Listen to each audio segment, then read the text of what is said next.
Assalomu alaykum. Hurmatli yig'ilish qatnashchilari. Mana bugun bizlar Marofan mahallasiga yig'ildik. Samarqand shahar Milliy bank xizmat markazidamiz.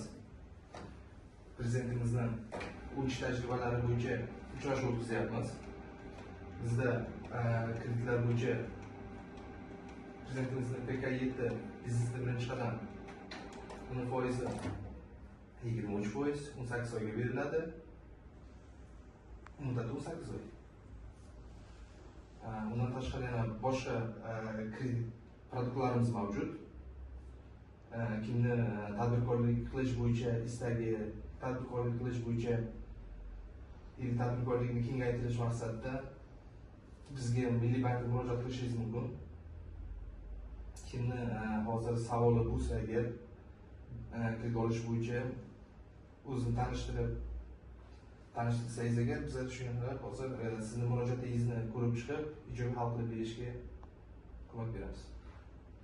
Kimga savol bor? Mening ismim Fanilim Jozef Obid.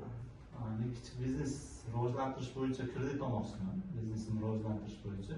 O'sha qancha miqdorda kredit olsam bo'ladi? Foizlari o'sha. Sizga hozir agar yuridik korxonangiz bo'lsa agar yuridik korxonalar bo'yicha PK 312 dasturimiz mavjud. Uni 100 milliongacha kredit olishingiz mumkin, 100 milliongacha bezalog. Uni kamida 1 yil mobaynida faoliyat yuritadigan korxona bo'lishi kerak. Korxona pul aylanmasi mavjud bo'lishi kerak. Agar siz bizga murojaat qilsangiz, shu bo'yicha masalangizni yechib chiqamiz. Agar sizni bunaqangiz bo'yicha, оборотkangiz bo'yicha ozgina kamroq bo'lgan bo'lsa agar, biz sizga PK7 bo'yicha biznesga birinchi qadam bo'yicha PK7 bo'yicha kredit ajratib berishimiz mumkin. Uni kredit miqdori 10 million, foizi 23%, 18 oyga beriladi.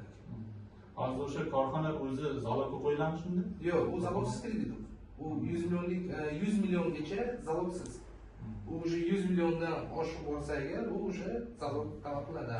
Prezidentimizning mana qarorlari bo'yicha PK 312 bo'yicha 100 milliongacha bezalog qilib qo'yiladi.